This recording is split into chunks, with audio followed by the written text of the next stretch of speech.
Okey, alhamdulillah wassalamu ala alihi wasallam. Pertamanya ikhwah dan akhwat Isma je. Pertamanya marilah kita sama merafakan sedih syukur kepada Allah Taala kerana dengan limpah dan kurnianya dapat kita berkumpul dalam satu ruang yang ini adalah first time ana berkumpul dalam live streaming ini. Dan alhamdulillah segala puji dan puja bagi Allah Taala. Salawat salam kepada junjungan besar Nabi Muhammad SAW, kepada ahli baik baginda, sahabat-sahabat seterusnya pada umat Islam semua. Suka untuk anda mulakan sesi kali ini dengan ucapkan terima kasih kepada saudara pengurusi Isma Jepun, saudara Syuhaib, kerana menjemput anda untuk menyampaikan isu tentang Komanggo ni. Sebabnya anda rasa rata-rata rakyat Malaysia, bahkan ikhwah di akhwat di Malaysia juga termasukkan dengan Komanggo. Apa yang ada dengan UPR ataupun review kan? Dan kenapa proses ni sangat-sangat penting kan? Sehingga kan bila anda bertemu dengan majlis peguam Persatuan Peguam Muslim, disebut ini adalah salah satu ruang yang mana kan umat Islam yang baik fikrahnya, yang baik kefahaman Islamnya kurang menguasai.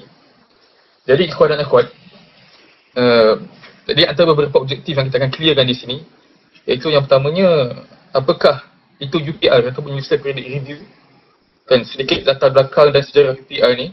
Yang kemudiannya adalah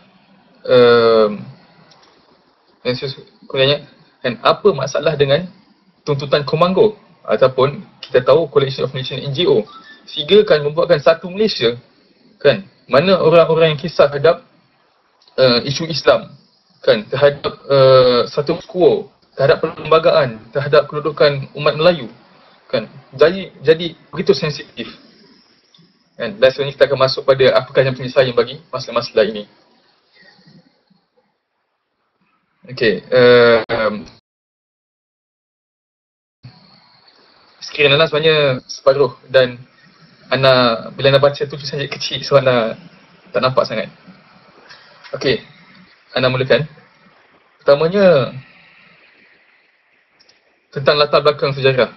Apa itu UPR ataupun Universal Periodic Review? Reformasi yang dibuat di UN ataupun PBB, Persatuan Bangsa-Bangsa Bersatu, ketika Kofi Annan menjadi Setiausaha Agong. Dan ini adalah satu resolusi di mana di dalam PBB itu sendiri diwujudkan satu council ataupun satu cabang kecil, unit di bawah PBB untuk memantau isu-isu yang berkaitan dengan hak asasi manusia. Dan bila berbicara tentang apa itu hak asasi manusia, maka mereka pun merangka satu dokumen kan, yang dikatakan ini adalah satu dokumen hak asasi manusia yang universal. Maksudnya boleh dipakai di semua negara. Dan itu kita akan bincang lagi selepas ni. Dan bagi semua negara yang berdaftar kan di dalam UNHRC ataupun United Nations of Human Rights Council kan, UNHRC ni, anda pendekkan namanya UNHRC, mereka tertakluk untuk mengadakan satu sesi semakan kepada negara mereka, sejauh mana kan kematangan proses demokrasi dan kematangan negara membenarkan hak asasi manusia mengikut definisi yang diberikan oleh PBB. Dan mekanisme dan di satu majlis dinamakan UPR itulah kan satu sesi semakan dibuat kan, UPR, dan 193 buah negara terlibat dan untuk mereview kan, untuk menyimak kan sejauh mana hak asasi manusia di dalam negara mereka dilaksanakan. Dan ikhwan dan akhwat, Malaysia telah terdapat 9 buah report 9 buah convention yang perlu ditandatangani oleh semua negara, dan Malaysia telah baru hanya menandatangani sebanyak 3 daripada 9 treaties atau perjanjian, iaitu CRC atau Convention on Children, Convention on Right of Child. Yang kedua adalah CEDAW ataupun Convention on Elimination all form of discrimination against women. Yang ketiga adalah CRPD atau Convention on the Right of Person with Disabilities. Itu adalah 3 dokumen yang telah ditandatangani oleh Kerajaan Malaysia, dan itu pun ditandatangani dengan beberapa reservation yang tidak bersesuaian dengan budaya dan prinsip sejarah dan perlembagaan Malaysia. Okey. Dan Malaysia telah terlibat dengan proses ini sebanyak 2 kali, kan. First adalah pada tahun 2009, kan. Bangor pun ada tentu, kan, 2009, dan second adalah 24 Oktober 2013. Bulan lepas saja benda ni berlaku. Okey. Kita pergi sedikit sejarah. Ini adalah proses yang dibuat, kan, setiap 4 tahun sekali. Anda dah terangkan sedikit tadi, penyediaan report oleh Kerajaan Malaysia, lepas tu dihantar ke UNHRC dan kerana duduk bincang selama 3 jam sahaja, kan. Dalam 3 jam tu, kan, 3 jam inilah, kan, segala semua negara akan melihat sejauh mana demokrasi dan hak asasi manusia di Malaysia, kan, dijalankan dengan sebaik mungkin. Dan beberapa negara Troika, 3 negara Troika yang ditugaskan untuk menyimak laporan Malaysia, kan, iaitu negara Switzerland, Kenya dan Jepun. Dan 3 negara ni yang berfungsi untuk menyimak laporan daripada Kerajaan Malaysia. Jadi sebelum kita pergi jauh lagi, kan, nak masuk, kan, apakah sejarah dan latar belakang UPR ni, kan, ataupun UNHRC ataupun the ultimate covenant of UNHRC ni adalah UDHR. UDHR ni adalah Universal Declaration of Human Rights 1948. Ini satu petikan daripada Syekh Dr. Abidal Hakim Murad menceritakan siapa sebenarnya yang di sebalik UNHRC ni, kan, siapakah sebenarnya yang merangka UDHR ni, ya, Universal Declaration of Human Rights. Beliau adalah yang namanya, kan, seorang, ini petikan dan ini anak pendekkan lagi, ya. Dia adalah yang namanya Charles Habib Malik. Ya, orang ni adalah namanya Charles Habib Malik. Siapa dia ni? Dia adalah Lebanese Catholic yang mengasaskan parti Falangis yang membunuh rakyat Palestin, ya, Palestin dalam tragedi Syabran Katila 1992. Dan individu yang sama jugalah, kan, yang merangka UDHR ni. Daripada anak ini satu hipokrisi yang sangat besar, tapi tak diberitahu kepada masyarakat Islam terutamanya. Dan inilah aku nak tahu, kan, siapa di sebalik UDHR, siapa di sebalik UNHRC ini. Tapi hakikat bahawa UNHRC ni dah diwujudkan, jadi kita terima dia sebagai suatu sarana dan suatu platform yang kita boleh gunakan untuk mendaulatkan Islam di peringkat antarabangsa. Siapa nak kata ini adalah satu sarana? Sebabnya pada Jun 2013, kan, bayangkannya Israel, ya, Israel, sebuah negara yang sangat kuat, kan, sebuah negara yang sangat bongkak, kan, di hadapan, walaupun di hadapan kuasa-kuasa veto yang lain, kan, pada satu sesi terpaksa menarik diri kerana tak tahan dengan tekanan, kan, di peringkat UNHRC ni, ya. Satu kes ketika Israel ditekan oleh negara daripada Turki dan Iran berkenaan dengan, kan, pembunuhan rakyat Palestin, kan, akhirnya, kan, Israel tarik diri, kemudian dipujuk balik oleh Council, kemudian dia masuk baliklah dalam UNHRC ni, kan. Poin yang nak tegaskan di sini adalah, kan, bayangkan Israel yang sangat kuat, kan, yang banyak proksi, kan, tapi setelah ditekan keluar, kan, tak tahan. Bayangkan Malaysia, dan prosesnya selama 3 jam sahaja, 3 jam sahaja, tapi ditekan keluar. Bayangkan Malaysia, kan, sejauh manakah kuatnya Malaysia kan, untuk menghadapi tekanan international dan bertahan kan dengan statusnya sebagai sebuah negara Islam kan, statusnya yang mana majoriti rakyatnya adalah rakyat orang Islam, dan mengekalkan nilai-nilai yang ada pada negara ini. Okey, buat masa ni boleh follow Ana sebabnya macam cakap seorang diri kan. Allah Alam, so Ana agak sedikit pelik sikit dekat sini. Okey, ini adalah gambar ketika mana proses sesi semakan 3 jam berlaku. Dan insyaAllah kalau ada apa persoalan boleh shoot terus kat sini. InsyaAllah akan jawab. Okey, Ana cerita sedikit. Tahun 2009, tahun 2009, kebanyakan negara kan, daripada 6 ataupun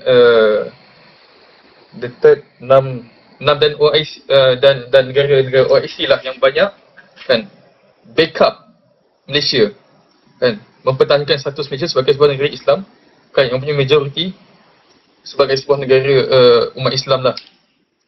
Dan juga 6 ni adalah non-aligned movement, non-aligned movement dan OIC yang banyak backup Malaysia. Tapi apa masalahnya? Masalahnya adalah bila mana ada NGO yang liberal ni kan, yang memberikan image buruk pada Malaysia. Sebenarnya ikhwan dan akhwat, 3 jam tu adalah satu proses yang sekejap. Tapi yang penting bukan 3 jam tu, tapi yang penting adalah satu proses melobi yang dilakukan lebih awal daripada tu. Proses melobi ni apa? Proses melobi di mana wakil-wakil NGO, wakil-wakil daripada kerajaan Malaysia pergi berjumpa dengan wakil-wakil daripada negara lain kan, dan menerangkan apakah situasi sebenar di negara Malaysia.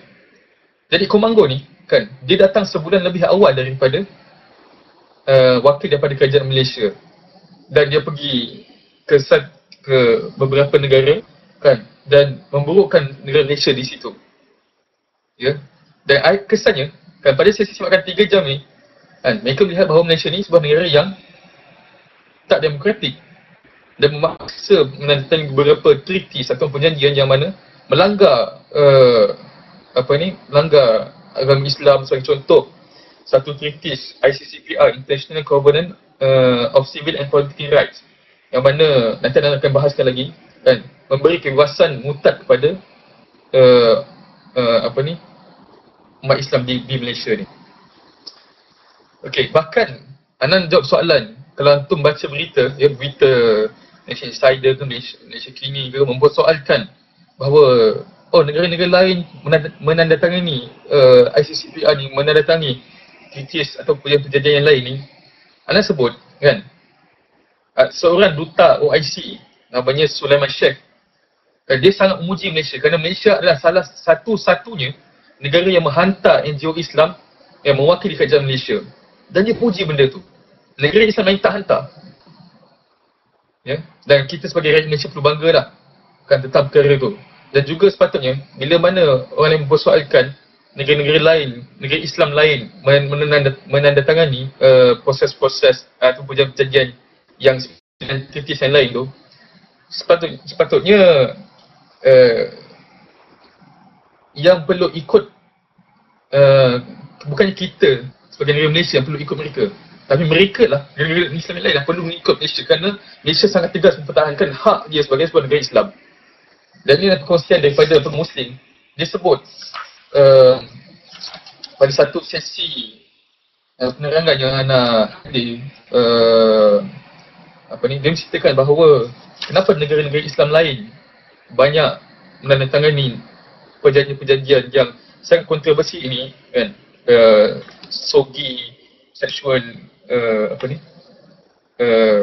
sexual orientation and gender identity, ya, yang menawarkan memperkenalkan isu-isu berkenaan dengan LGBT. Kenapa ditandatangani kan, hak untuk mutad kenapa ditandatangani?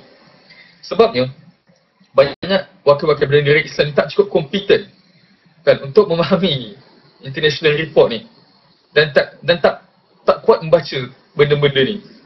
Dan kesannya ni kesan yang mereka ni lah kan, bagi sign, oh sebab international period kita sign je. Dan itu satu benda yang sangat-sangat patut dilakukan lah.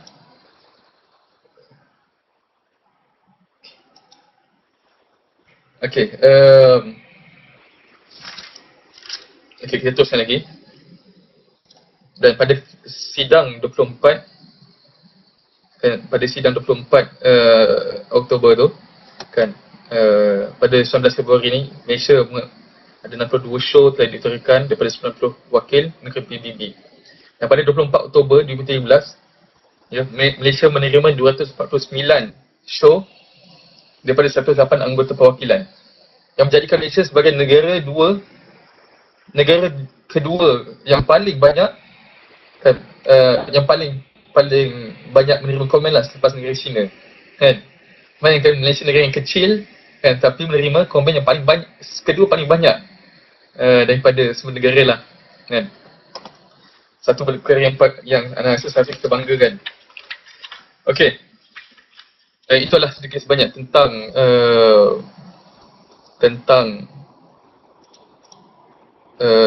UPR ni. Okey, jadi sidang UPR ni dihadiri oleh satu wakil daripada kerajaan Malaysia, dan yang kedua adalah wakil daripada NGO-NGO. NGO-NGO itu masuklah Komango, Coalition of Nation NGO, ada NGO-NGO kita ya, ISMA, PPMM, NGO-NGO Islam. So lebih kurang agak kata ada 3 wakil daripada Malaysia yang datang. Kerajaan Malaysia secara official, NGO Komango yang akan dedahkan apa yang mereka tuntut yang sangat tak patut dituntut, dan kemudian NGO kita lah, ISMA, PPMM, Mufakat dan sebagainya. Okey, kita masuk kepada ini, Komango. Apa ini Komango? Komango ini adalah Coalition of Nation NGO ya, yang mana pada kan, siapa mereka ni? Mereka ini terdiri daripada 54 buah organisasi, tapi hanya 12 sahaja mendaftar ya, yang lain semua tak mendaftar. Dan kalau nak cerita kan, pada tahun 2009 tu, pada sesi UPR yang mereka lah bertanggungjawab memperkenalkan Malaysia sebagai sebuah negara sekular dan bukan negeri Islam, dan berdasarkan satu kes Mahkamah Cik Umar bin Cik Soh yang ketika itu dihakimi oleh Tun Salleh Abbas. Ya, disebutkan sini kan, berkata based on this report, proceeding kehakiman ini, Malaysia adalah sebuah negara sekular, dan itu sangat salah. Malaysia adalah sebuah negara Islam seperti termaktub dalam perkara 3 Perlembagaan Persekutuan kan, bahawa Islam adalah agama negara dan secara automatik menjadikan Malaysia sebagai sebuah negara Islam. Okey. Dan inilah dalang dalang ni berkenaan sensitif sikit. Dalang di sebalik Komango ni, kalau kita tengok siapakah mereka ni, kebanyakan mereka ini datang daripada Suaram ya, Suara Rakyat Malaysia. Dan kita tengok situ ada Amiga yang orang kuat Festival Search Merdeka, ada pengusi Prime Chandran iaitu pengusi Malaysia Kini kan, Malaysia Kini, ada Marina Mahathir, ada Dr. Kwak Kiasong, Arul daripada PSM atau mewakili NGO Jerit. Okey, dan sebenarnya ada banyak lagi yang kita tak dedahkan lagi lah. Okey, kita tengok apakah masalah dari Komango ni kan. Antum kalau anda nak baca report Komango ni, sila, ada je di laman di website, sila. Cuma pada kali ini Ana dah mudahkan, dah summarize kan tuntutan-tuntutan yang kontroversi, yang mana Ana rasa sebagai seorang Muslim kan, sebagai seorang Muslim kita patut ambil kisah tentang perkara-perkara ni. Dan sebagai seorang Muslim kan, kita patut bukan ambil kisah saja, tapi mempertahankan kan kedaulatan dan kedudukan Islam kan di negara ini. Kita tak ada masalah ya, hadirin kita ada masalah dengan isu-isu yang baik. Contoh, mereka memperjuangkan hak mangsa pelarian kan, daripada negara-negara yang berperang, tak ada masalah. Mereka juga dalam tuntutan report yang sama menuntut pembaikan sistem kehakiman Malaysia, tak ada masalah, kita sokong benda tu. Cuma masalahnya adalah bila mana mereka menyentuh perkara-perkara yang sangat kontroversi, yang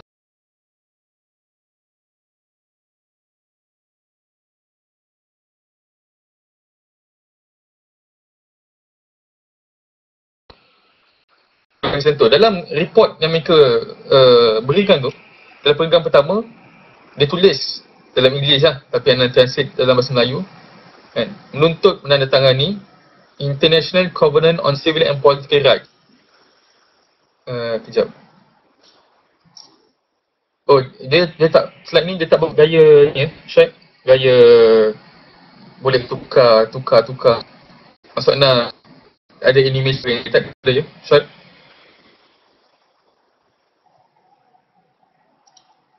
Okay, tak apa.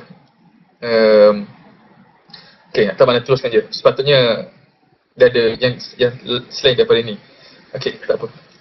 Okay, apa yang ada di dalam ICCPR ni, kan? ICCPR ni adalah salah satu daripada 9 treaties. Okay, tak salah. Kan, antara salah satu daripada 9 treaties yang mana Malaysia dituntut dan direkomendkan oleh negara-negara lain untuk menandatanganinya. Okay, apa disebut kan dalam ICCPR ni, dalam ke-18 dia menyebut kan, the committee observe that the freedom to have or to adopt a religion or belief necessarily entails the freedom to choose religion or belief, including the right to replace one's current religion or belief with another. Apa maksud dia? Mudah dan ringkas kan adalah, kalau nak cerita kat orang kampung ni kan, ini adalah satu tuntutan memberikan hak untuk murtad. Dia memberikan hak untuk murtad, na'udzubillah. Dan kalau antum lihat dalam UDHR kan, Universal Declaration of Human Rights 1948, dan dalam ke-18 UDHR kan, benda ni akan dalam ke-18 juga menuntut dalam UDHR ni benda yang sama juga, supaya wujudnya satu kebebasan beragama. Dan kalau ini diletakkan, dan yang satu benda yang sangat masalah, dia sebenarnya perkara ni bukannya anak ikhwan dan akhwat melihat kebebasan beragama ni bukan hanya isu berkenaan dengan satu individu. Jadi ini bukan kisah hak individu, tapi adalah bagaimana identiti negara pada masa akan datang nanti. Bayangkan ya, kalau Malaysia menandatangani perkara ini, kan, maksudnya Malaysia akan dibebaskan daripada keterikatan agama Islam. Ya, maksudnya status Malaysia sebagai negara Islam kan hapus. Dia akan hapuskan macam tu. Kan? Kalau kita tengok secara realitinya, kan, ada masalah ke kalau orang bukan Islam, maksudnya Kristian nak masuk ke agama Hindu? Ada masalah? Tak ada. Kita tengok ada masalah ke kalau mana orang Buddha nak masuk agama Kristian? Tak ada masalah. Hindu nak masuk Buddha dan sebagainya, tak ada masalah. Kan? Tapi apa masalahnya? Kan, yang mana menjadi satu isu kontroversi, yang mana sehinggakan mereka perlu menuntut hak untuk adopt or live another religion ni, adalah sebabnya bila mana ada kes umat orang Islam nak masuk keluar agama lain atau murtad. Kan? Ini kebebasan yang tak diberikan oleh negara Malaysia, dan inilah yang dituntut di dalam ICCPR ni. Kan? Dan ini sangat masalah, kan? Sebagai sebuah negara Islam kan, yang mempunyai kuasa untuk melaksanakan gulatan Islam, mereka perlu sebelum-belumnya menghalang kan, pensyirikan kepada Allah SWT dilakukan.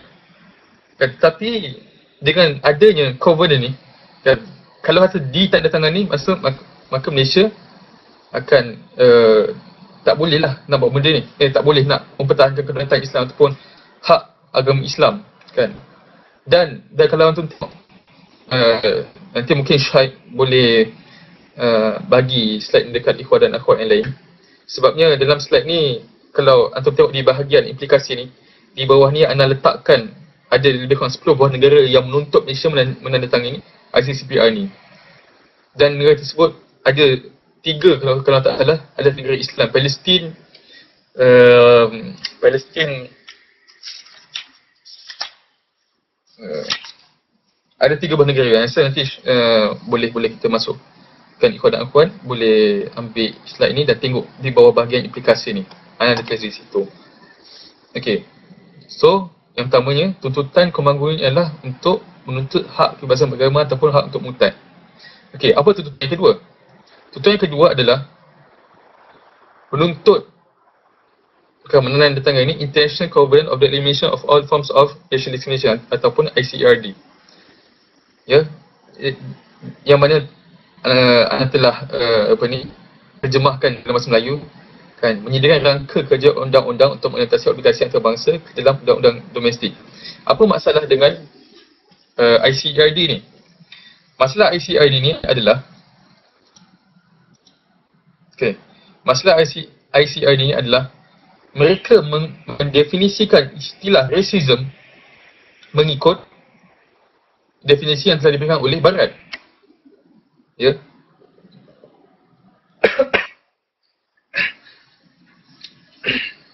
Apa isu yang berkenaan dengan bila mana ada dasar-dasar kerajaan yang mana bias kepada bangsa kan, itu adalah satu rasis. Sedangkan mereka tidak memperjelaskan there is a positive racism and there is a negative racism. Dan ini adalah satu benda yang mana ikhwan dan akhwat kena faham. Ya, dalam dasar ekonomi yang telah dijalankan oleh kerajaan Malaysia, kita ada mengimplementkan satu namanya dasar afirmatif. Ya. Dasar afirmatif. Dasar afirmatif inilah dalam ETP, dalam GTP, ya, Government Transformation Program, atau dalam dasar ekonomi baru kan, diwujudkan satu dasar afirmatif ni. Apa itu dasar afirmatif? Ya, dasar afirmatif ni adalah secara akademiknya anda boleh terjemahkan sebagai satu dasar yang mana melindungi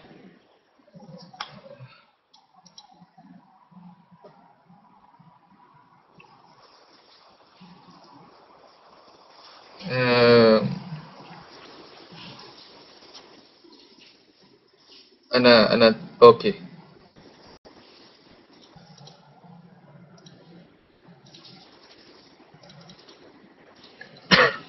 Okey, faham. Okey, tadi dekat ni dasar afirmatif kan.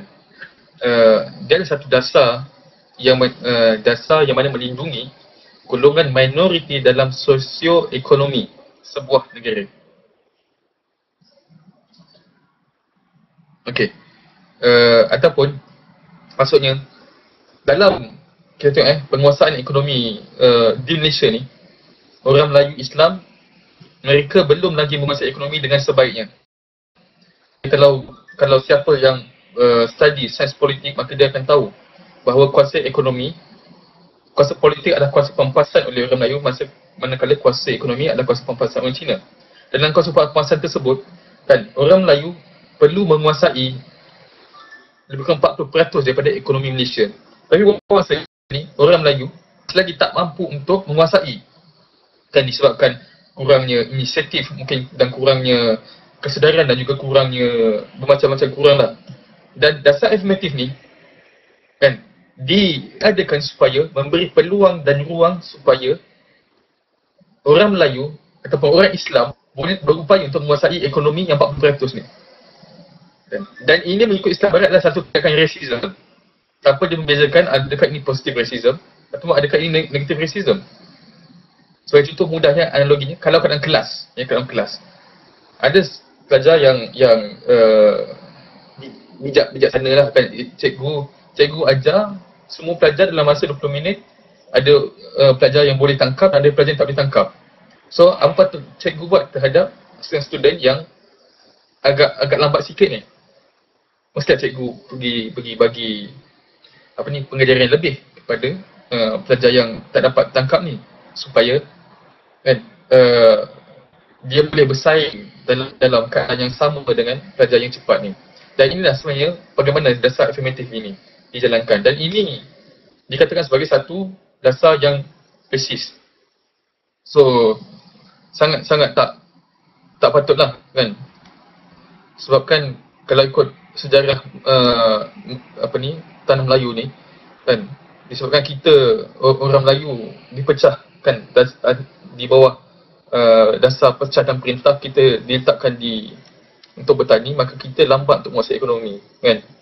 Jadi dasar mereka sangat diperlukan di dalam Malaysia buat masa ni.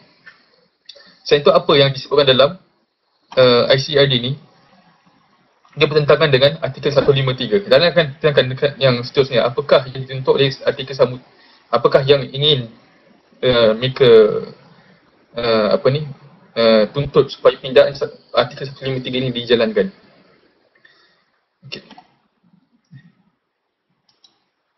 Okey. Dalam perenggan yang ke 6.2, kan tadi 6.8, dalam perenggan 6.2, Komando juga menuntut supaya minda perkara 153 dalam Perlembagaan Malaysia Persekutuan. Okay, perkara 153 ini menyentuh tentang hak-hak istimewa kaum Melayu. Ya, dan ini dikatakan sebagai satu hak yang bersifat perkauman.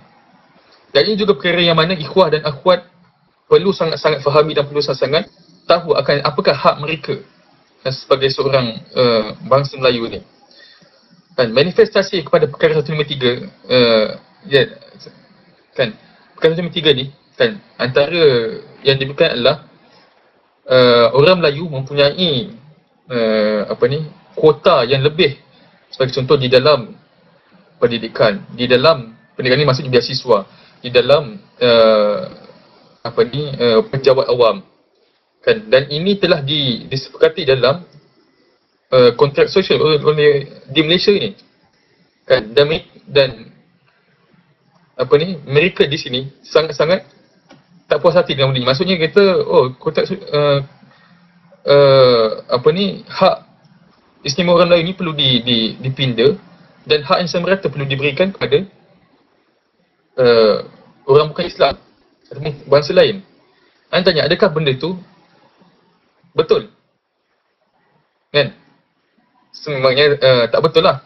Sebab kalau realitinya, sebagai contoh, perkara 153 ni dari sudut pendidikan memberi kuota yang lebih kepada kemasukan pelajar-pelajar Melayu ke dalam IPTA kan, Institut Pengajian Tinggi Awam. Kalau tengok kalaulah kan disamakan kuota nak ke orang Melayu boleh bersaing untuk masuk ke IPTA, saya rasa itu satu benda yang sangat tak adil. Sebabnya IPTA salah satu institut yang sangat mahal, di mana dari sudut penguasaan ekonomi orang Melayu kan, dia tak mampu untuk menguasai ekonomi dengan baik, dan menjadi satu masalah kalau kata dia nak hantar anaknya ke IPTS, yang mana bangsa lain kan dengan status ekonominya yang sangat tinggi kan, IPTS itu tak ada masalah untuk mereka hantar anak-anak mereka.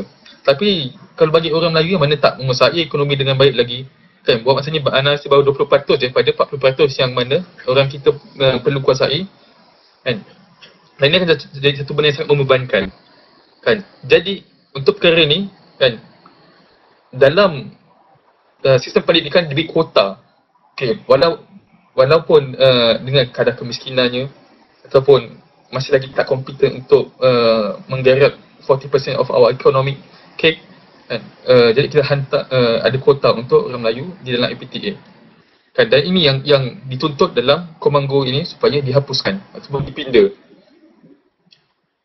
Okey, apa lagi yang dituntut kan? Apa yang dituntut adalah dalam perenggan 6.11 dan 6.12 berkaitan dengan hak SOGI, Sexual Orientation and Gender Identity. Ya, kalau kita tahu apakah LGBT ni, ya, LGBTIQ, lesbian, bisexual, gay, transgender, intersex and queer persons kan? Dan mereka menekan supaya Malaysia mengiktiraf perkara ini. Dan bahkan bukan di tingkat international, kalau antum boleh ingat Festival Sosial Merdeka yang diadakan pada tahun 2011 kalau tak salah kan, diadakan di Malaysia. Apakah isu sebenarnya? Kita bukannya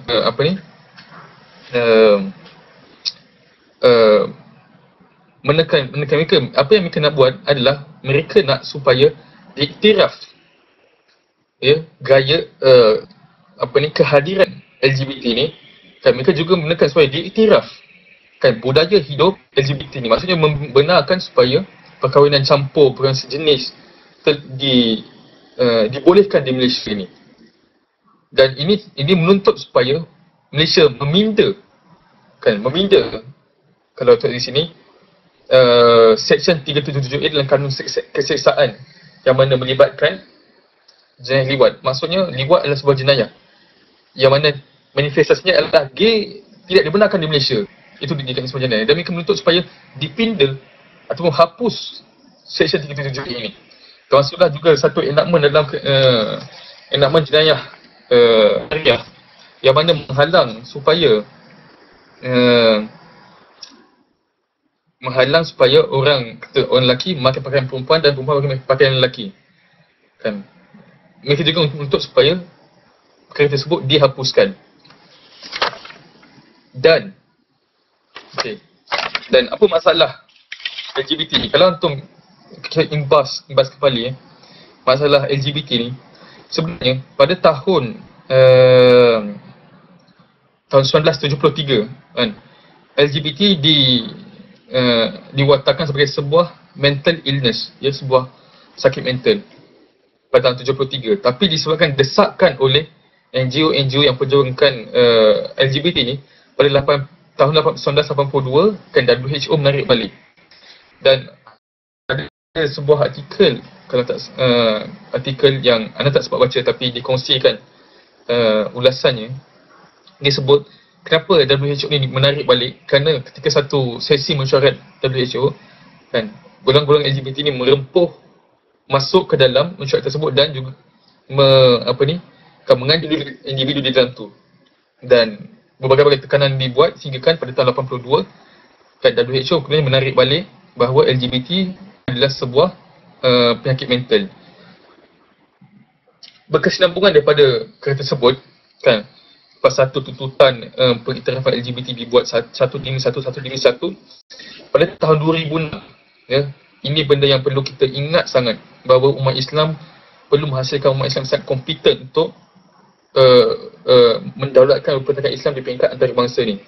Pada tahun 2006, salah satu dosa besar negara Indonesia telah lakukan terhadap dunia Islam adalah menandatangani sebuah deklarasi yang kita namakan sebagai Deklarasi Yogyakarta 2006.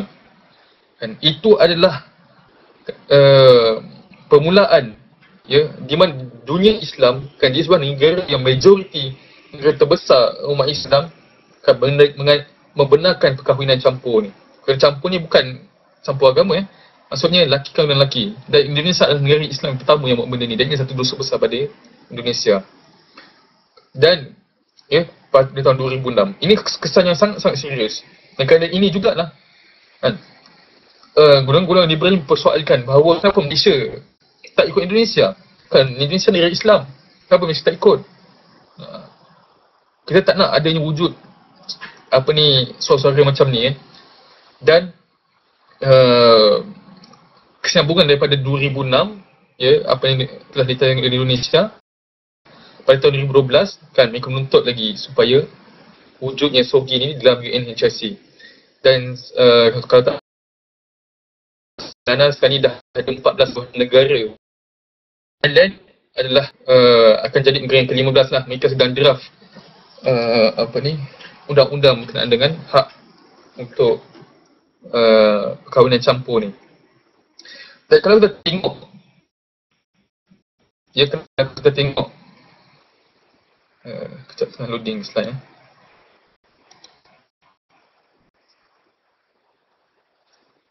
kan, adakah LGBT ini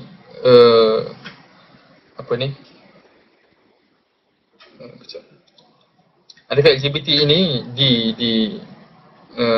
adalah satu benda yang diterima di peringkat pendirian negara-negara Islam dan dalam OIC atau Organization of Islamic Conference, dalam satu forum dibuat di Geneva kan pada 14 Februari 2012 yang mana ingin memperkenalkan istilah pelik LGBT kan, freedom of sex, sexual identity dan sebagainya. Ini adalah satu antara isu Islam yang pelik yang ketika forum pada 14 Februari ni kan oleh Majlis Hak Asasi Manusia ni kan, Malaysia bersama negara orang Asia yang lain telah keluar daripada forum ni, menunjukkan tanda protes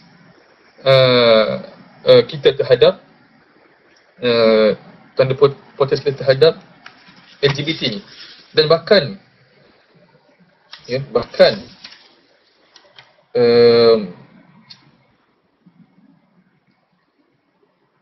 Institut Katolik Amerika kan, Institut Katolik Amerika telah juga membantah perkara ni kan, dan menolak resolusi 1711 yang PBB yang mana memberikan hak LGBT ni terhadap negara Malaysia, terhadap di dalam PBB ini sebagai satu hak asasi manusia kan, kita tolak. Tapi entah macam mana akhirnya diluluskan juga benda ni. Tapi dan kita sebagai sebuah negara Malaysia yang mana berpendirian sama dengan OIC, maka kita tolak LGBT ni. Tapi anda tak tahulah disebabkan mungkin kalau kata di UNHRC ni menekan kan, Malaysia ditekan di dalam majlis ni, dan tak mustahil Malaysia akhirnya terpaksa untuk mengiktiraf juga hak ini. Sebabnya kalau tu kenapa pemansuhan IACA juga adalah salah satu daripada tuntutan UNHRC ni, ya, tuntutan hasil daripada tekanan antarabangsa. Ya, itu kita kena faham lah. Okay, dan antum boleh tengok ini adalah sorry report yang anda ambil daripada the Toronto University kan, University of Toronto. Dia mengumpulkan kan sorry report daripada 44 buah negara. Dan report daripada Malaysia, anda tak tunjuk dekat antum semua detail report ni, tapi antum boleh baca kan, tiga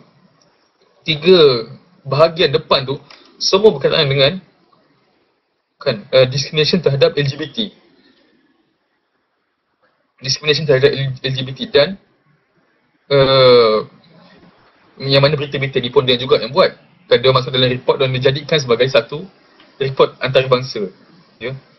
Kita boleh baca semua ni dan kena faham bagaimana kan ada sebab kenapa Allah telah menukilkan kisah kaum Nabi Lut di dalam Al-Quran, ya.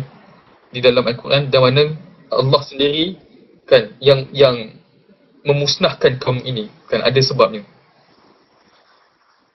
Teruskan lagi ya. Dan seterusnya pengguna ke-9, pemangku ini menuntut supaya menghapuskan enakmen kesalahan jenayah syariah yang mana mendesak supaya enakmen jenayah syariah ni tidak mengganggu hak privasi ataupun hak peribadi. Ini termasuklah juga bila kes yang direport di dalam Kumanggo ni, dia buat footnote di situ adalah kes Jais, Serbu Hotel, di mana ada kes kes inilah orang berzina sebagainya. Kepada mereka itu adalah satu hak asasi. Kerajaan tidak ada kuasa untuk terlibat dalam benda tu. Kan, tapi itu tak betul kan. Ini adalah salah satu amar makruf nahi munkar yang dalam syariah ada benda ni. Kan, Anan Datuk Ustaz memang tindakan Jais untuk bertindak menghalang maksiat kan selepas menerima report memang boleh dalam syariat. Okey, dan seterusnya pada peringkat ke-10, tuntutan Kumanggo mewujudkan keliruan terhadap isu kebebasan beragama. Dan isu ni termasuklah isu kalimah Allah dan tak diputuskan lagi pada waktu tu, dan dicanang-canangkan, oh ini adalah ketidakadilan yang berlaku di Malaysia. Mungkin nanti anda tak bahas kat sini kot, kita boleh bahas lagi nanti kalau ada soalan. Sebab kes kalimah Allah ni satu kes yang sangat panjang kalau kita bahaskan. Dan seterusnya, dia mempersoalkan juga tentang mengiktiraf ajaran sesat supaya diamalkan di Malaysia. Dan juga yang seterusnya kan, Syiah tak boleh. Malaysia adalah sebuah negara Ahlussunnah wal Jamaah Dan kita boleh perhati di mana-mana negara yang wujudnya kerajaan Syiah, yang wujudnya Syiah, dan Syiah mendapat political power, kan negara tersebut tak akan pernah aman. Anda dapat satu kajian di Middle East daripada tahun 1989 si Gulf War atau Perang Teluk sehingga ke tahun 2003, bagaimana negara-negara yang ada kewujudan Syiah ni, maka negara Sunni ada kewujudan Syiah, dalam sesi soal jawab nanti.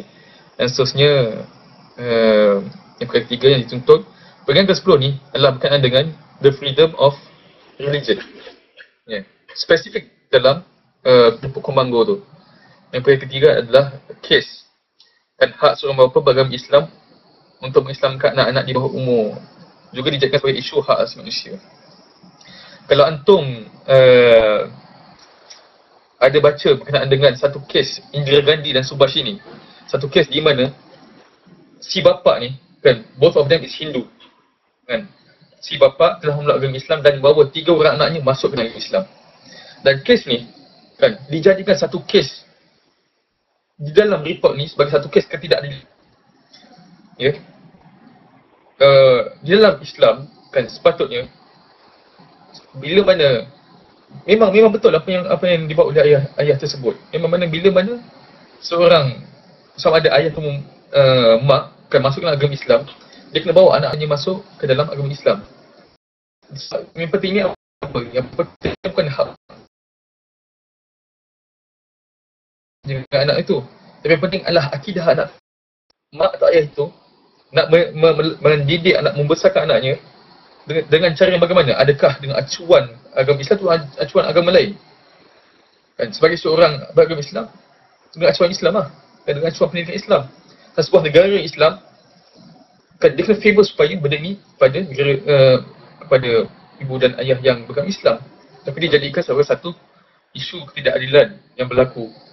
Dan ini satu benda yang sangat-sangat tak patut lah, kan. Mana rasa anda tinggal lagi 10 minit ya, Syah? Dan yang seterusnya bukan nak pergi sangat cepat, kan. Ada 3 lagi 10 minit je. Kenapa Malaysia perlu mengambil posisi yang strategik? Kenapa maksudnya posisi strategik ni? Di dalam UNHCR, Malaysia perlu pertahankan apa yang Malaysia ada, kan. Malaysia perlu pertahankan Malaysia sebagai negara Islam, majoriti umat Islam, dan punya kedudukan agama Islam yang paling tinggi berbanding agama lain. Itu kenapa Malaysia perlu ambil stand macam tu? Sebabnya anda dah list kat sini ada 5 alasan kenapa Malaysia perlu bersikap tegas, kan. Di samping alasan yang tak officialnya adalah setak officialnya negara-negara lain negara Islam lain mula memandang Malaysia sebagai negara yang berprinsip, kan, dan Malaysia perlu dijadikan contoh sebagai negara Islam yang tegas dan berprinsip, kan, oleh negara lain. Sebab itu kita perlu kekalkan identiti kita dan menjadi contoh pada negara Islam yang lain. Ada 5 sebab non-official di sini adalah, yang pertama, Konvensyen Dunia Hak Asasi Manusia 1993 di Vienna, kan, konsisten dengan pendirian OIC. Pendirian OIC ini anda dah letakkan di awal tadi dalam report bersama dalam bahagian Sogi report ni, kan. Ini yang alasannya. Dan okey, pendirian bersama Asia, Islam, Agama dan Negara dan Kedaulatan Negara dan Perisytiharaan Antarabangsa. Okey, anda masuk dengan laju, kan. Yang pertama ni, kan, kenapa Malaysia perlu ambil posisi strategik? Sebabnya satu Konvensyen Dunia Hak Asasi Manusia 1993 di Vienna. Ini satu konvensyen yang dihadiri oleh leaders of government of the Council of Europe pada tahun 1993. Panjang reportnya. Anda dah baca dah. Cuma dalam bahagian tu dia menyebut, kan, berkenaan satu pertimbangan terhadap faktor agama, budaya dan sejarah perlu, kan, dipertimbangkan dengan sangat teliti sebelum merealisasikan apa-apa hak asasi manusia. Dalam pasal ke-5 disebut tentang benda ni, kan, tentang ketelitian, kebangsaan dan daerah, dan pelbagai latar belakang sejarah, kebudayaan, agama harus diambil perhatian kan, untuk kita implementkan hak asasi manusia ni.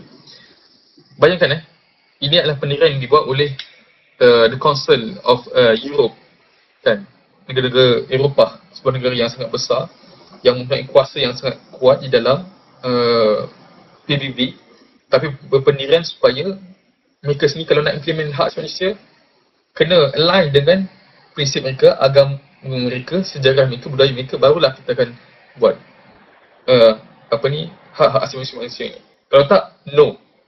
Ya, dan Malaysia juga perlu ambil stand macam tu. Dan Vienna Declaration ni satu declaration yang mana sangat-sangat tidak difavor untuk di raise up di dalam di dalam UNHRC lah. Dan rasa bagi ikhwah kena fahamlah tentang isyariat Vienna Declaration ni. Yang seterusnya adalah kenapa Malaysia perlu pertahankan identiti Malaysia, kerana ini adalah pendirian bersama ASEAN yang mana juga disebutkan mustahil, nak kupas poin penting ni, mustahil kebebasan mutlak boleh dilaksanakan di negara ASEAN yang mana satu deklarasi yang cuba memasukkan hak-hak LGBT kan, kemudiannya ASEAN telah menolak benda tu dan kita mustahil benda ini berlaku. Dan kita kena berpegang kuat dengan deklarasi yang telah dibuat ni. Maksudnya, kalau nak kuat, bila sebut je hak asasi manusia, dia kena faham kan, tentang lima hujah ni untuk dibahaskan. Dan mereka juga boleh membahas 5 hujah ni. Yang seterusnya adalah sebagai agama negara yang telah termaktub dalam ke-3 kurang 1 kan, Islam yang agama bagi persekutuan, yang juga memberi maksud bahawa kedaulatan Islam kan, apa yang telah dibentuk oleh syariah kan, perlu dipertahankan dan dilaksanakan dengan sebaik mungkin di Malaysia ini. Anak akui Malaysia adalah sebuah negara Islam yang belum cukup soleh dan cukup mukmin lagi, dan menjadi tanggungjawab kita sebagai umat Islam untuk mentarbiah negara Malaysia ni, ya, dengan tarbiah yang kita terima lah. Seterusnya adalah satu perkara yang unik lagi, bahawa di antara kedaulatan negara, ya, mempertahankan kedaulatan negara dan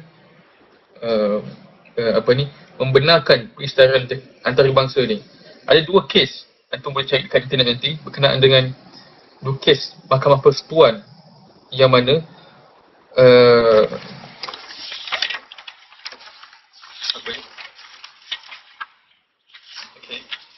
dua kes Mahkamah Persekutuan, dan itu kes Universiti Merdeka Bersatu Kerajaan Malaysia pada tahun 1982, dan juga Muhammad Izzam Muhammad Noor, Bekas Ketua Polis Negara, kalau tak salah ni pada tahun 2002 kalau tak salah, yang mana kedua kes ini di Mahkamah Persekutuan menyebut, ya, Hakim Yusof Abdul Kadir yang menyebut UDHR ni hanyalah sebuah declaration sahaja, deklarasi yang mana statusnya kan hanya isytiharan sajalah, tak perlu dipatuhi kan. Dan Hakim Siti Romah Yaakob, dia sebut UDHR ni is just a document in Malaysia. Maksudnya hanyalah sebuah kertas saja kan, sebuah file di dalam secara tabi'i lah. Dan Mahkamah Persekutuan telah mengambil keputusan supaya bila mana satu declaration kan, Malaysia tak ada, there is no obligation for Malaysia untuk mematuhi deklarasi tersebut, ya. Dan juga pendirian kita, ya, mana-mana keputusan telah diputuskan oleh Mahkamah Persekutuan atau mahkamah paling tinggi di Malaysia kan, boleh dijadikan hujah sebagai di peringkat antarabangsa, sebagai satu hujah yang mempunyai basis sejarah dan politik perlembagaan, ya. Dan itu kita faham.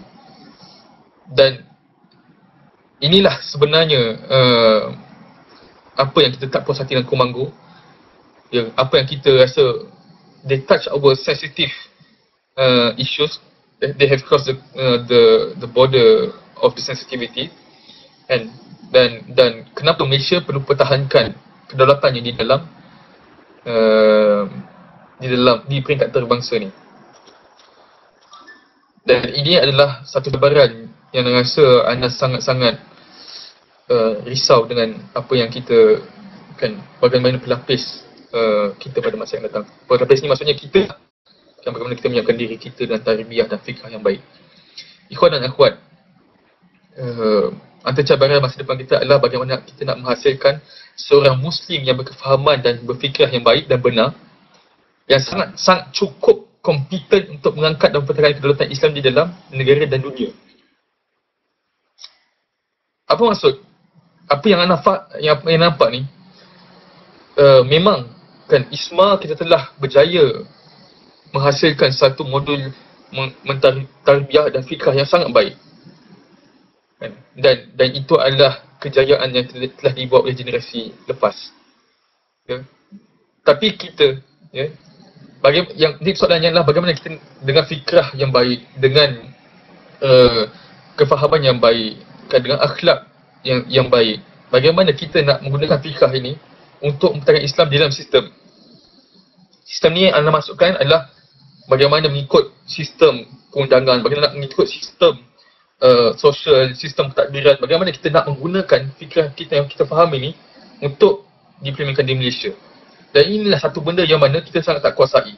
Sebagai contoh, ya, isu sejarah. Kan, berapa ramai yang daripada ikhwan dan akhwat kita menguasai kan isu sejarah Malaysia, baik kontemporari atau pasca kolonisasi atau sejarah Malaysia lama. Kan, berapa ramai daripada ikhwah dan akhwat kita yang mana menguasai isu-isu berkaitan dengan undang-undang, ya, perlembagaan, yang mana andai kata kita nak membangunkan Islam di Malaysia, kan, kita perlu untuk menguasai perkara yang macam ni.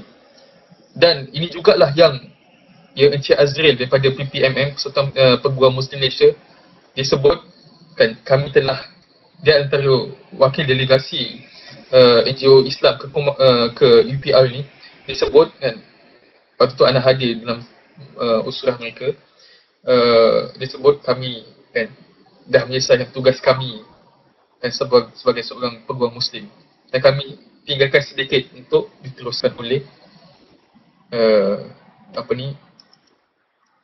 generasi yang seterusnya, itu kita lah. Dan bila dia cakap macam ni, Anda merasa satu tanggungjawab sangat berat. Ya? Memang kita ni, kita menerima kefahaman tarbiyah yang baik dan sebagainya, tapi bagaimana sebenarnya kita nak bertempur dengan sistem ini hanya jadi satu risauan yang sangat tinggi lah. Ikhwan dan akhwat kita sangat kurang melengkapkan diri kita dengan ilmu-ilmu membina sebuah negara yang baik. Dan Ana rasa antum yang berada di Jepun perlu untuk membawa satu nilai-nilai ataupun skill ataupun kepakaran yang berbeza dengan negara lain. Kalau sebagai contoh,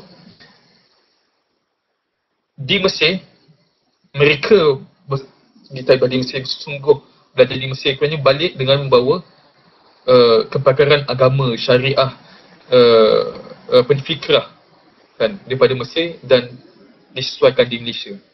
Ya, di Malaysia, ikhwan dan akhwat kan menguasai isu-isu semasa dengan sangat baik dan sungguh-sungguh. Kan, di Australia mereka membawa nilai-nilai profesionalism kan di dalam organisasi.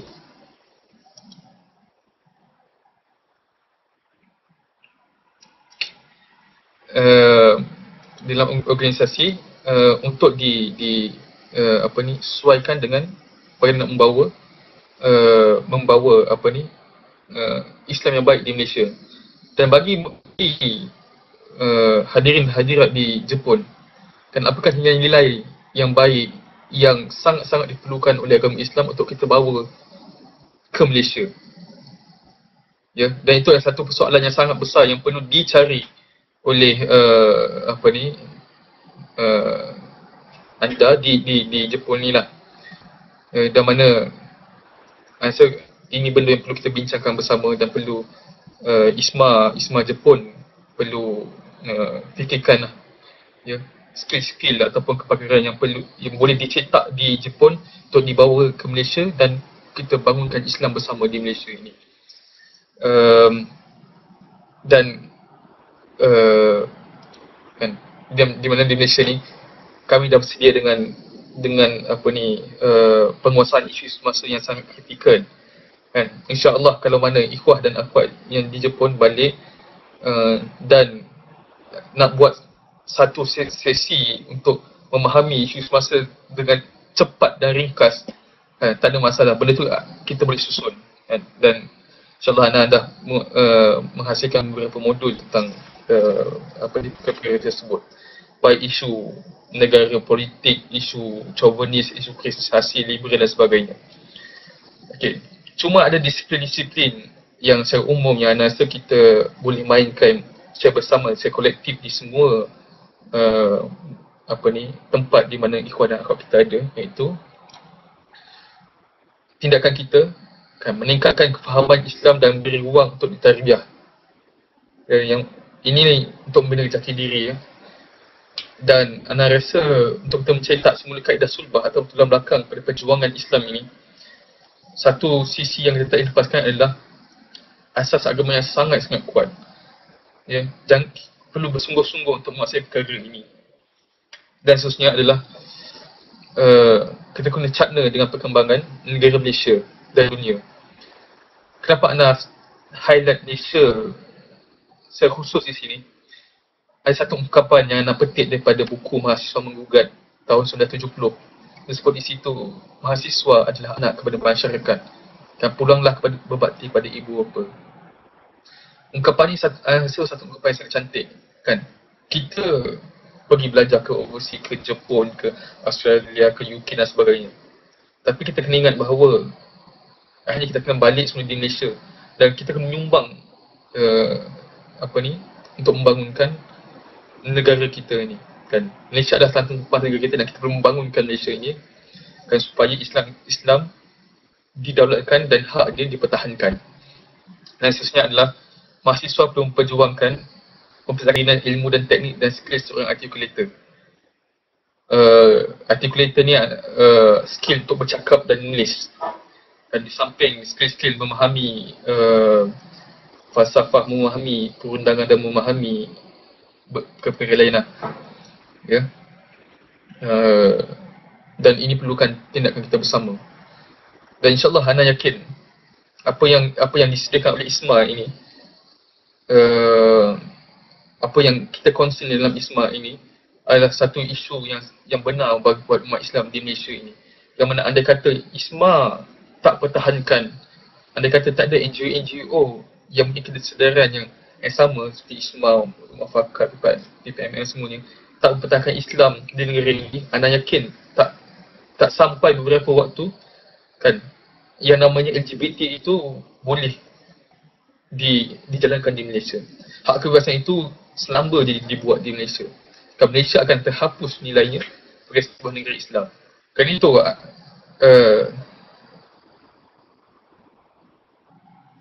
kerana itu anak ISMA kan dengan fikrah yang baik yang mana telah dibentuk bertahun-tahun lamanya oleh generasi ikhwan muslimin dan kita bawa di Malaysia kan, dan kita sesuaikan dengan sejarah dan budaya wakil Malaysia. Dan ISMA juga membuat kajian sejarah daripada zaman kejatuhan Melayu Melaka sehingga ke zaman sekarang ni kan, untuk kita mencari balik apakah nilai setempat kan orang Melayu ini untuk kita masukkan Islam kan, kita gurung dengan nilai Islam dan menghasilkan sebuah manusia yang sangat hebat. Yang mana kalau kata diiktiraf, kalau kata disebut oleh sejarawan Eropah pada ketika dahulu kan, the Malay people is known as the Viking of the Orient. Seorang pengembara yang sangat hebat yang menguasai a godly portion of the globe. Maksudnya seorang hebat dan menguasai Malaysia banyak tanah di dunia ini. Dan dikenali sebagai seorang yang soleh, segak, yang baik, yang kuat, yang berani. Dan inilah jati diri yang kita nak bangunkan di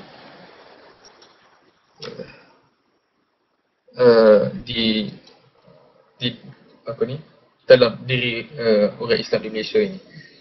Jadi wallahu alam, sebagai penutup, ana menyuruh supaya apa ni, tindakan yang ana hasilkan ini, tindakan yang ana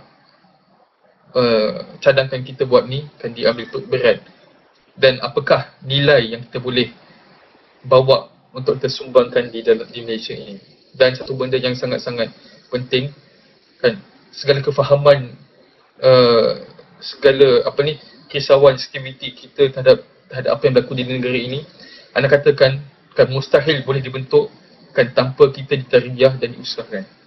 Dan anda sangat bukan kuat dengan fikrah yang telah dibawa Islam, dan anda kata ini adalah fikrah yang paling baik yang anda jumpa buat masa ini. Wallahu alam, anda buka kepada ruang soalan. Boleh tulis ya di bahagian meja tu. Silakan. Syed, anda boleh hantar moderatekan apa ni, Q&A ni. Boleh. Jazakallah khair. Ucapkan pada saudara Iman.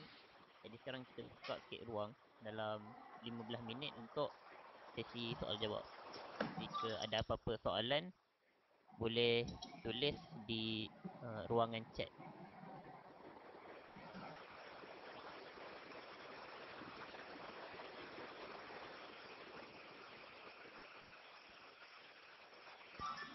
Kita letak penuntukan dalam sekitar 15 minit lebih kurang. Ada apa soalan?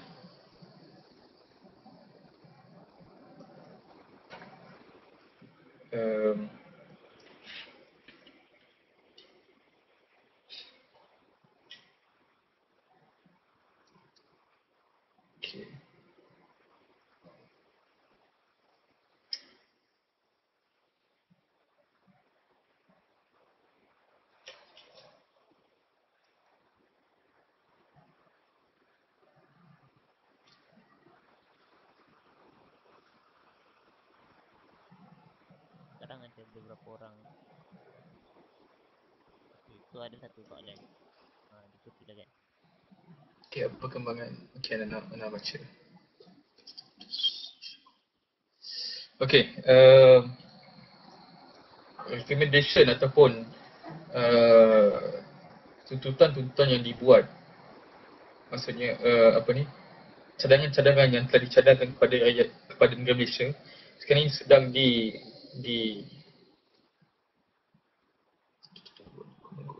Melayu atau untuk masyarakat Malaysia secara umum.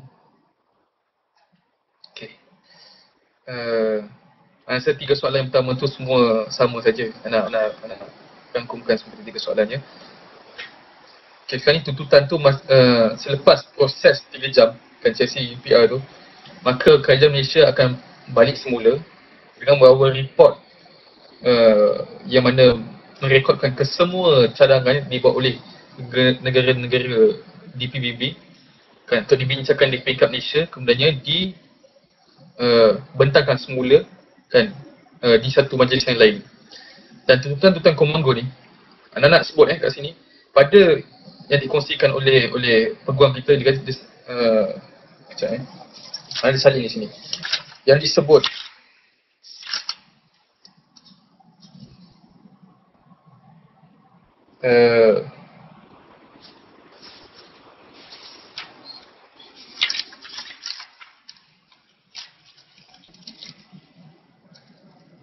okey, pada 28 ni ana ulang balik waktu first pada tahun 2012 Disember 2012, ketika mana Malaysia sedang nak menyimak laporan yang dihantar ke PBB.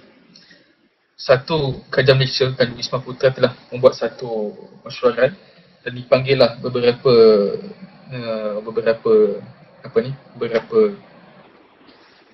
badan perundangan untuk menyimak laporan Malaysia.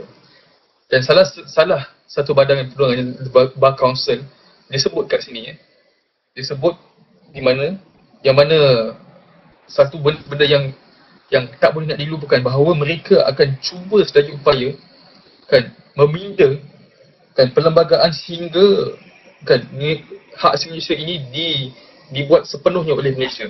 Itu cabaran kan yang dia sebut depan-depan kan di Wisma Putra.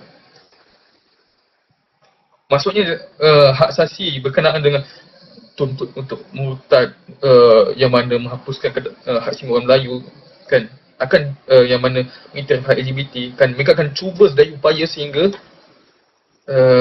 dilaksanakan. Dan tu kena faham bila mana perkara ini dibuat oleh dituntut oleh NGO dan tu kena faham sebenarnya dalam situasi dunia sekarang ni kan kalau antum ada baca berkenaan dengan the fourth warfare generation 4WG bahawa the most powerful weapon is not nuclear weapon tapi is is a mass movement mass movement NGO ya. Ini adalah satu senjata yang paling kuat buat masa ini kan untuk menghapuskan sebuah negara dan ataupun untuk membina sebuah negara. Dan mana bila wujudnya kan NGO yang mana bermati-matian takkan nak kalah ya, itu satu benda dan memperjuangkan hak-hak yang mengancam Islam dan negara ini, maka itu satu indikator bahawa ikhwan dan akhwat kan bahawa umat Islam kita tak ada masa untuk nak bersenang-senang, tak ada masa. Dan kita kena sedaya upaya mempersiapkan kemampuan kita, kefahaman kita kan, untuk menghadapi perkara ini. Sebab kalau antum membaca dalam risalah taklim kan, anda tak ingat bahagian mana satu perbahasan berkenaan dengan disebut di situ bahawa persediaan yang harus dibuat oleh ikhwan dan akhwat ni adalah persediaan untuk syahid 1000 kali kan. Itu adalah apa yang disebut. Dan selagi mana kita boleh bersedia sehingga macam tu kan, insya-Allah kan apa yang namanya sebuah negara Islam yang makmur kan, sebuah kedaulatan Islam yang baik itu kena capai. Tapi kalau kita masih lagi bersenang lenang kan, masih lagi ada masa untuk berehat dan sebagainya, maka anak katakan antum akan melihat satu persatu kan hak-hak orang Islam akan diambil. Dan adakah tuntutan yang dibuat oleh Komanggut ini khusus untuk orang Melayu atau hak masyarakat Malaysia secara umum? Secara umumnya masyarakat Malaysia kan, tetapi disentuh secara khusus pada orang Melayu. Kenapa tak disentuh secara khusus pada bangsa lain? Kan? Nah, sebabnya mengikut perlembagaan kita diberi hak istimewa sebagai tuan tanah kepada negara Malaysia. Anda sebut di sini kalaulah kan, orang bukan menjadi rasis, orang Melayu kan secara sifatnya sifatnya biologi kan, emotionalnya dia adalah seorang yang sangat tolerate, maksudnya sangat bijak, betul sangat baik dan betul ansur. Tetapi bila kan dan bila mana adanya kaum-kaum lain datang ke Malaysia, kita beri hak untuk mereka tinggal. Tapi andai katalah kan, andai kata dah jadi macam ni, mula mempersoalkan kita sebagai tuan tanah, ini satu benda yang sangat tak patut lah kan. Andai kata kan, China dia ada negara China untuk dia pulang kan, orang India ada negara India untuk dia pulang. Tapi Malaysia, orang Melayu, inilah satu-satunya tanah yang kita ada, pertahankan. Mungkin ada yang katakan ini satu tindakan yang rasis. Ana kata mungkin kalau nak ana sampaikan dalam bahagian lain kan, berkenaan dengan isu-isu berkenaan dengan orang Melayu ni, adakah satu bentuk rasis dan kita akan menilai semula bagaimana konspirasi menjatuhkan kerajaan Melayu kan, seperti isu lampian kan, dan yang sedang digelapkan seperti isu Kampung Baru ke Kepung. Kalau antum tahu benda ni kan, antum akan rasakan bahawa orang kita lah orang yang paling banyak menerima kezaliman dan ketidakadilan. Ya. Mungkin itu perbahasan lain lah. Ya. Okey. Soalan dari saya, Apa kesan pada negara bila Malaysia tak tunduk pada tekanan akhir masa UN dan deklarasi antarabangsa? Apa kesan pada negara bila Malaysia tak tunduk? Okay, kesannya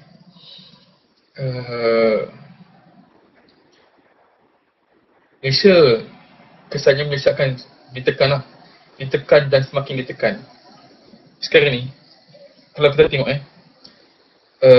anda ambil contoh paling mudah, isu ISA. Kita tahu kan bahawa ISA telah dimasukkan. Ini adalah satu kesan kan, satu kesan di mana international pressure berlaku, internal pressure berlaku, political pressure berlaku, in society level kan pressure juga berlaku, dan akhirnya Malaysia hapuskan ISA. Dan selepas itu kita tahu berapa banyak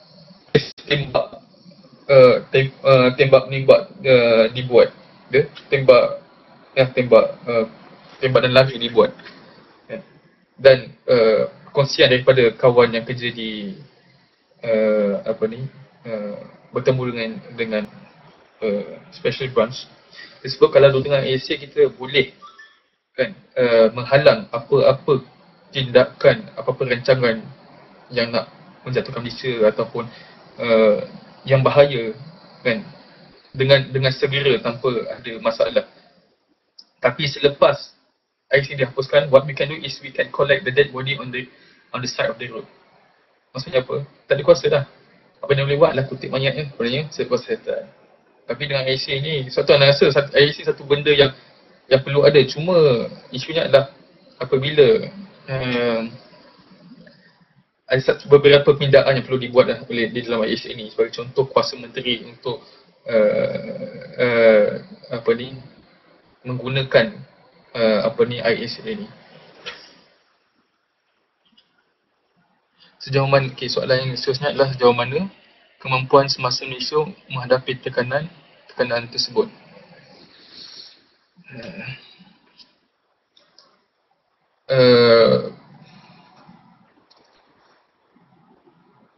Ini satu benda yang padana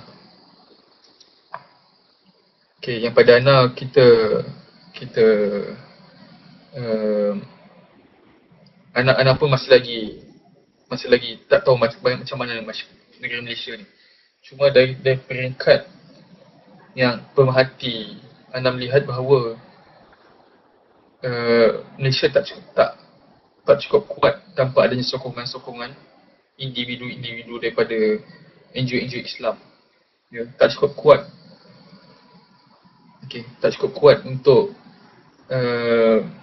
mempertahankan kedaulatan negara dengan baik, bahkan wujudnya political pressure yang sangat kuat kan, dalam keadaan banyak umat Islam yang lain keliru kan di antara isu mempertahankan kedaulatan Islam dengan hanya mereka lebih nampak bahawa isu rasuah itulah isu yang paling ultimate, dan sehingga mengaburi mereka tentang adakah isu kedaulatan Islam, hak istimewa Melayu ini jika satu isu yang sepele. Dan kita boleh nampak perkara tersebut. Contoh paling mudah isu kalimah Allah. Apa ramai orang Islam kita tak mampu nampak pendirian yang jelas di situ. Kan? Termasuklah parti politik dan sebagainya. Itu baru saja kalimah Allah, belum lagi isu-isu berkaitan dengan ICPR yang mana lagi kompleks lagi dia punya perjalanan.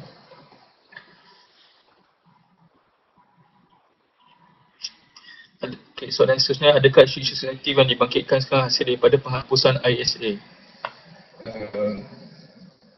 Maksudnya dia bukan. ISA adalah salah satu tuntutan mereka yang berjaya lah. ISA adalah tuntutan mereka yang berjaya. Dan tuntutan-tuntutan yang selebih itu yang anda sebutkan tadi itu adalah tuntutan-tuntutan yang mana tak diluluskan, yang tak dibuat oleh kerajaan Malaysia, yang tadi diluluskan oleh Malaysia. Maksud bahawa usaha-usaha tersebut akan berpanjangan untuk menuntut hak kebebasan, untuk menuntut kebebasan mutlak itu dijalankan di Malaysia ni. Dan sekali lagi anda melontarkan bahawa masih lagi menjadi tanggungjawab kita umat Islam untuk mempertahankan perkara ini. Ya. Dan bagaimana kita nak menyumbang tu, tak nampak saya lain melainkan kita sendiri meningkatkan kompetensi kita untuk bertahan Islam di dalam sistem. Okay. Mungkin sekian saja berdana. Uh, saya nanti akan dibangkitkan semua masih daripada bangsa. Okay. Rasa uh, macam yang kita oleh fungsi itu adalah soalan yang terakhir. Anda sebenarnya sangat risau tentang bagaimana perkembangan generasi kita pada masa akan datang. Kita punya fikrah yang baik dan ada, tapi keperluan yang perlu kita bentuk secara fikrah tersebut adalah kepakaran dalam bidang-bidang yang sangat-sangat kritikal seperti undang-undang, sejarah, seperti politik, seperti perundangan dan sebagainya. Dan kalau kita tak tegas dan kita tak merasakan keperluan ini sekarang, kan apa yang dirisaukan oleh Abu Hassan Nadwi yang disebutkan kerugian dunia sekarang adalah hasil kemunduran umat Islam, itu akan terjadi di Malaysia. Bahawa kemunduran Malaysia sebagai negeri Islam sebenarnya terletak pada tangan kita, ya. Kerana umatnya senang lenang, kerana pemudanya bermalas-malasan. Dan kerana itu anda menyeru supaya ikhwan dan akhwat kan sangat-sangat perlu bersungguh-sungguh dalam melengkapkan diri antum dengan ilmu dan kefahaman yang baik. Dan insya-Allah kan dengan tawakal dan usaha kita, anda yakin, anda kata Allah melihat bahawa usaha kita adalah usaha yang kuat dan niat kita adalah niat ikhlas, dan Allah insya-Allah akan membantu kita pada masa akan datang. Allah alam, maka anda serahkan semula kepada kursi majlis, dan segala yang baik itu dan daripada Allah, dan yang buruk itu anda letakkan pada kesalahan diri anda sendiri. Wallahu alam, anda serahkan kepada Syed. Assalamualaikum warahmatullahi wabarakatuh. Jazakallahu khair diucapkan kepada saudara Iman. Sekaligus menamatkan sesi kita pada kali ini.